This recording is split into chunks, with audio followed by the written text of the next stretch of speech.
nasa linya na pala natin. Teka muna, ang pag-uusapan ho natin kanina, yung bago tayo magsimula ng Ronda Pilipinas, nabanggit ko ho itong principal na nagpapaalis o nagpapahubad ng toga ng mga bata during the graduation ceremony ng mga batang taga-Antique.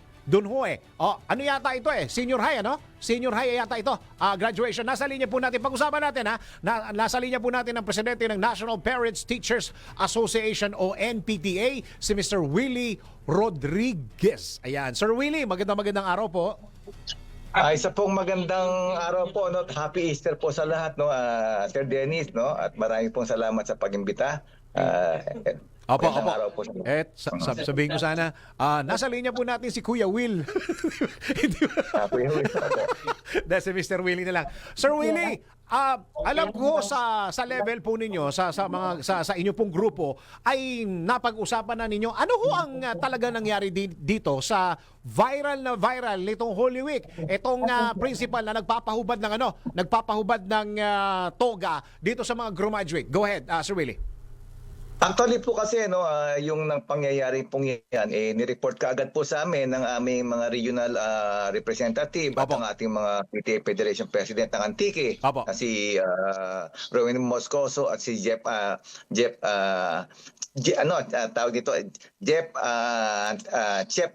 Jeff, no? So ngayon po nagkaroon po kami kaunting pulong online at ang nakita po namin, inaral po namin kung ano po yung dapat na nangyari. Ang nakikita po namin dito siguro po yung tinatawag natin na yung kitaan sa sa graduation fee at tapos po yung ating mga po. Kasi nga po siguro baka yung principal hindi po nabigyan ng komisyon. Ay, ganun.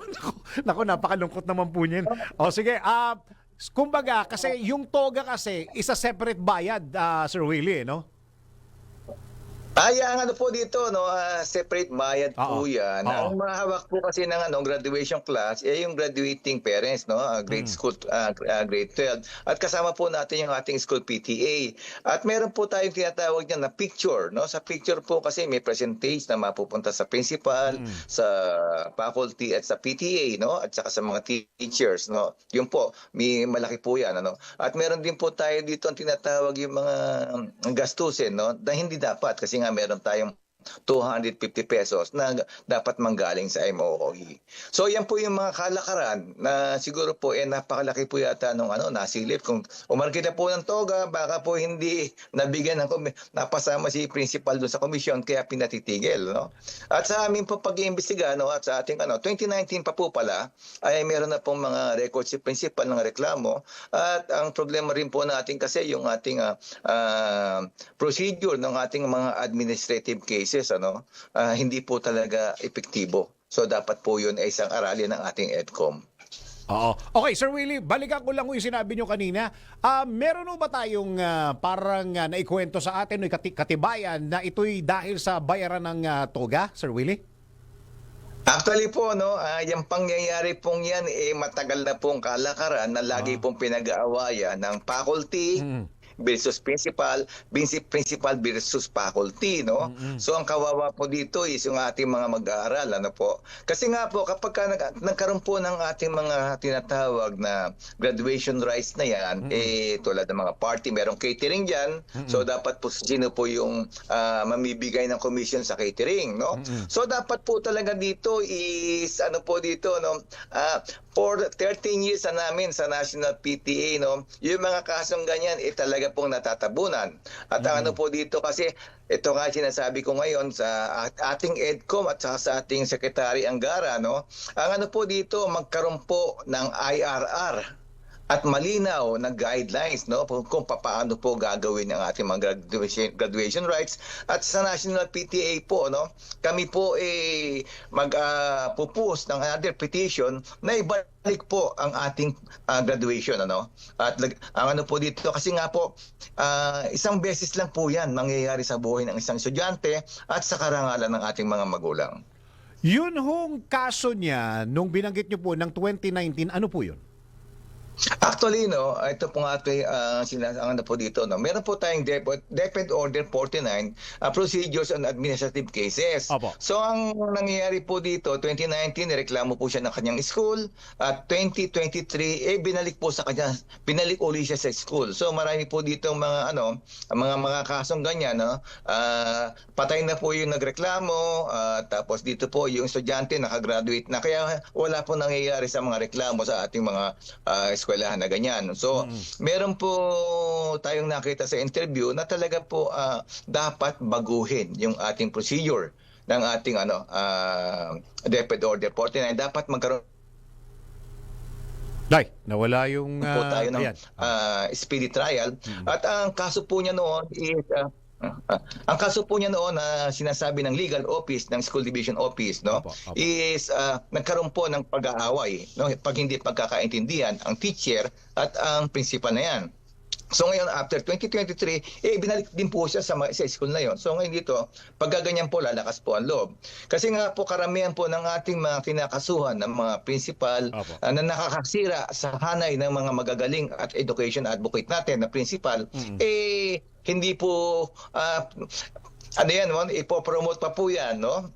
Pagre-retire na mayroon kasama po yung retirement, no? At po dito, promote, tatago, hanggang sa wala pong nangyayari sa mga kaso namin na ipinapile since 2016 po sa DepEd. Opo. Sir Willie, meron ho akong binabasang mga article kahapon pa to binabasa ko. Ang gusto daw po yata nung principal ay walang gastusin ito mga batang ito. Yun daw po yung kanyang pinupush. So, yung paniningil daw po ay bawal. Parang ganun ho yata yung kanyang claim at saka ipinaglalaban na Sir Willie. Meron po akong experience diyan, Ang po dito, no, faculty versus principal. Yung unang-unang upo ko po, no. Ang po dito, no, ang faculty po at ang principal nag-aaway dahil po yung sakita ng ating graduating class, no.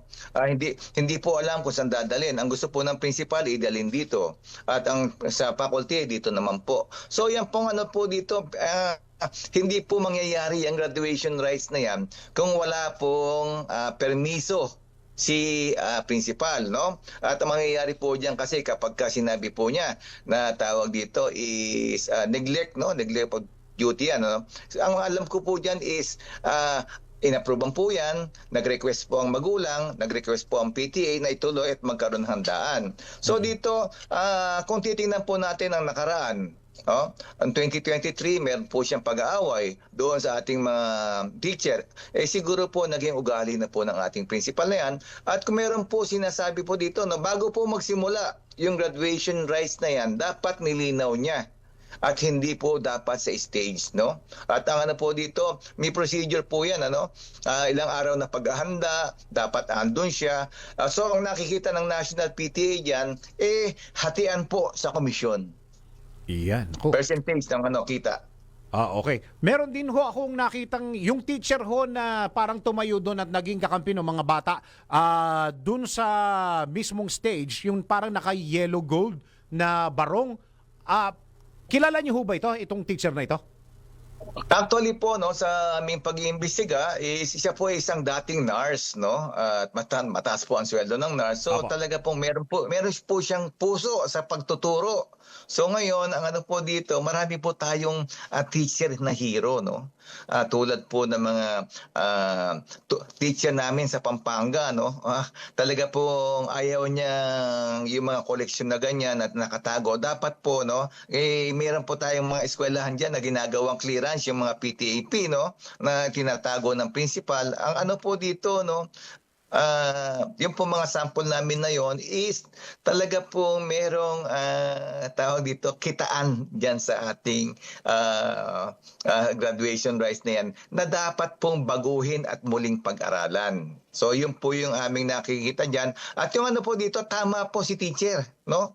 Kasi nga po dapat hindi po bago po dumating ng stage dapat po nagklaro. Meaning po si principal para pong wala na pong power sa loob ng po kasi talaga pong sinusuway na siya. Kapag ganun po is talaga pong may problema kay principal. Ang National PTA po, ang karamihan po naming advisor, no, ang aming mga consultant ay mismong mga magagaling na DepEd principal at kasama na po namin ng ating mga taga-NAPSI at ang ating mga taga-PESPA na talaga pong tuloy-tuloy ang aming komunikasyon at sila rin po yung aming hinihingan ng ng ating payo, no. Siguro po pwede niyo pong interview yung ating NAPSI principal na si Sir Rolando, no, ng Manila. Siya po yung Principal Association. Isa po siya sa makakapagbigay linaw na yan. So yung Ano po ating pangalan, Sir Willie? Pangalan? Si Rolando po, siguro isisend ko po sa inyo. Sige po, please. Kasi meron po tayong samahan ng mga high school principal, ano? Meron po sila ngayon dito sa bukas po magsisimula po kanila yung convention. Ang ano po diyan, dalawa po sila na talagang presidente na talaga pong nagbibigay linaw sa ating mga mga principal na talagang tinatanggal po nila yung mga ganyang gawain ng ating principal. Iyon. Okay. Sir Willie, maraming salamat po sa oras na binigay niyo po sa DWIZ po. Maraming pong salamat, Sir Dennis, at ang asahan po ninyo ay babalik po ng National PTA yung graduation rights. Yun. Maraming salamat po. Presidente Thank ng you. National Parents Teachers Association, NPTA, Sir Willie Rodriguez. Ronda Pilipinas!